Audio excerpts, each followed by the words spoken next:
அமைச்சர் சேகர் பாபு அவர்கள் நேற்று ஒரு ஸ்டேட்மெண்ட் கொடுத்துருக்காரு. அதாவது எங்க முன்னாடி உட்காந்து பேசவே பயந்த சில பேர் இப்போ எங்களுக்கே சவால் விடுறாங்க.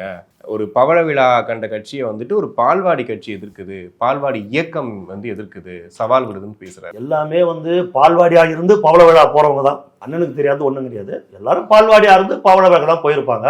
ஆனா ஒரு சிறு ஒளிதான் பெரிய பாறையை பொளக்குது. சரியா? ஒரு கம்சன் என்கிற மிகப்பெரிய ஒரு அரக்கனை ஒரு கிருஷ்ணன் சின்னவன் தான் அழிக்கிறான். பண்டாசுரன் அழிக்கவே முடியாத அரக்கனை ஆதிபராசக்தி சிறுமியா வேடமிட்டு வந்துதான் அழிக்கிறாங்க. ஒரு மிகப்பெரிய யானையின் காதல ஒரு சின்ன எறும்பு போன அந்த யானையோட நிலைமை என்ன? அதனால அரசியல்ல பெரியவன் சிறியவன் அதெல்லாம் கிடையாது.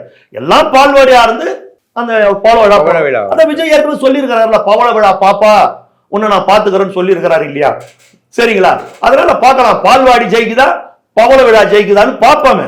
ஓகே, இவ்வளவு நாள் பேசாதவங்க திடீர்னு இப்ப ஏன் ஓப்பனா பேச ஆரம்பிக்கிறாங்க? பேச வேண்டிய சூழ்நிலை வருதுல்ல. மக்கள் மத்தியில விஜய்க்கு நாளுக்கு நாள் அந்த மாஸ் அந்த எழுச்சி கூடிக்கின்னு இருக்குதுல்ல. அவருடைய எழுச்சி உச்சத்தை தொடுதுல, அதை யாராலும் தடுக்க முடியல.